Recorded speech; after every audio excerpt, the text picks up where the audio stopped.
conceptos elementales del electromagnetismo. En la clase anterior nosotros, o en la sección anterior nosotros hemos visto el concepto de permeabilidad magnética, que es una forma de poder medir la conductividad magnética en un material. Teniendo un suministro de flujo magnético, ¿cuánto mi material va a dejar pasar de ese flujo magnético? De alguna u otra forma es medir qué tan bueno se comporta mi material con respecto al campo magnético al que va a estar expuesto, a las líneas de flujo magnético que va a estar expuesto. El concepto de permeabilidad magnética está inversamente relacionado, o es lo contrario a lo que nosotros vamos a denominar reluctancia. La reluctancia va a ser la oposición que tiene un circuito magnético a la línea de flujo del campo magnético. Va a ser la oposición al campo magnético, va a ser como un símil de lo que es la resistencia en los circuitos eléctricos. Si recordamos, la resistencia va a ser la oposición a la corriente. Entonces, la reluctancia es la oposición al flujo. Perfecto. Va a estar definido por esta ecuación, digamos. La reluctancia es igual a largo medio partido por la permeabilidad por el área. Bueno, si vemos el primer concepto de permeabilidad, es bastante lógico, porque la permeabilidad nos dice qué tan bien se comporta un material con los campos electromagnéticos, y la reluctancia es la oposición al campo magnético. Si nosotros consideramos ahora un circuito magnético, por ejemplo, una bobina excitado por una corriente con un núcleo de hierro, nosotros sabemos que se van a producir campos o líneas de flujo magnético debido a la corriente. Bien, por lo tanto se va a considerar un flujo magnético. Si nosotros recordamos, la fuerza magnetomotriz estaba representada por la cantidad de números de vuelta de la espira por la corriente que va a atravesar esa espira.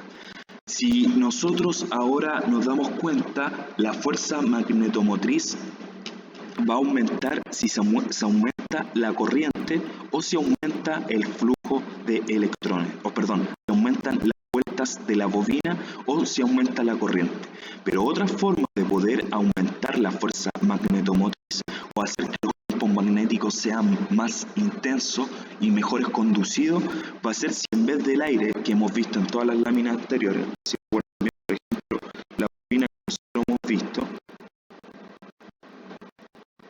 la bobina de acá, se genera un campo magnético, pero va a atravesar un material como el aire.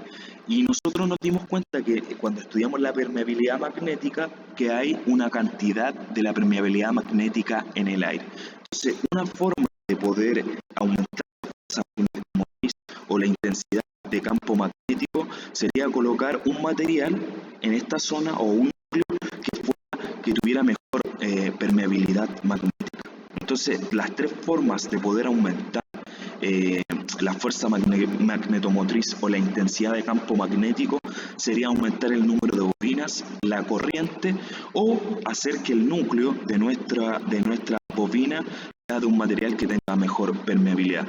Esto, o sea, la bobina, el núcleo de hierro, es lo que nosotros denominaríamos un electroimán. Perfecto. Y a su vez sabemos que cualquier material o circuito magnético va a tener relacionado una medición, que es la reluctancia, que es la oposición al campo magnético. Si bien la reluctancia y la fuerza magnetomotriz y también el flujo van a formar lo que se va a conocer como la ley de Ohm aplicada a los circuitos magnéticos, que va a ser un símil o va a ser un parecido a lo que es la ley de Ohm en los circuitos eléctricos. Pensemos en la fuerza magnetomotriz, que es la fuente de nuestro flujo magnético, como el voltaje. Pensemos en el flujo magnético como la corriente, y en la reluctancia magnética como la resistencia eléctrica. Nos nosotros por ohm tendríamos que el voltaje es igual a la corriente por la resistencia. En el caso de un circuito magnético sería la fuerza magnetomotriz es igual al flujo magnético por la reluctancia. Y estas van a ser las fórmulas. La reluctancia, el flujo magnético va a estar definido como la fuerza magnetomotriz partido de la reluctancia. Y la reluctancia va a estar definida la fuerza magnetomotriz dividido el flujo magnético. ¿Bien?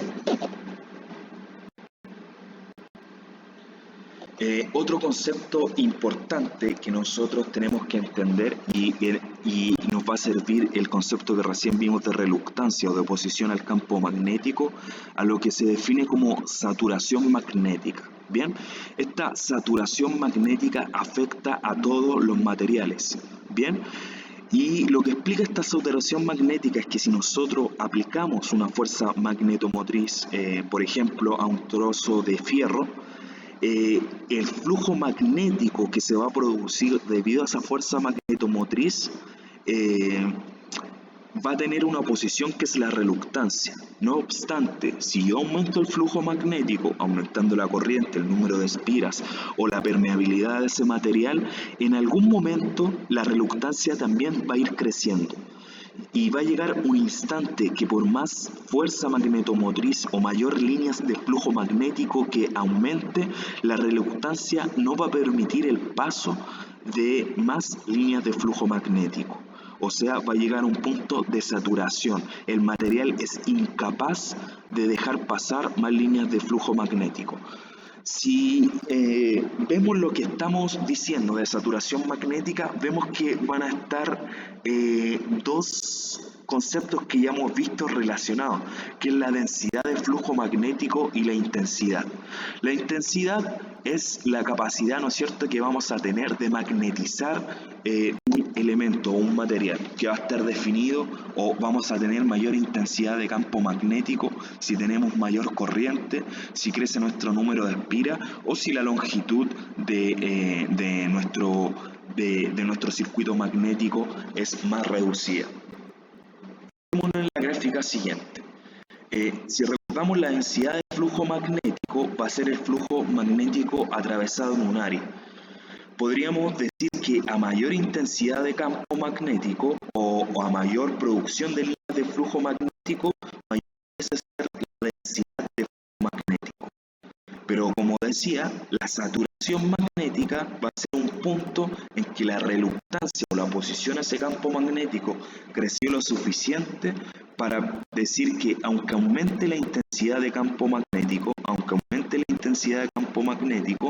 la densidad de flujo magnético o la cantidad de líneas de flujo magnético que están pasando por el material no van a aumentar. Esta curva en este punto va a seguir recto. Ese punto de ahí va a ser nuestro punto de saturación magnética. Bien, nosotros podemos pensar en la intensidad de campo como la fuente que va a dar origen a la línea de flujo del campo magnético. Entonces podemos pensar, si magnetizamos un elemento como el fierro, podemos aumentar la corriente y de esta forma aumentar la intensidad de campo magnético, pero va a llegar a un punto en que el fierro no va a dejar pasar más líneas de campo magnético. Perfecto. Estimados alumnos, dejo este video hasta acá. Muchas gracias.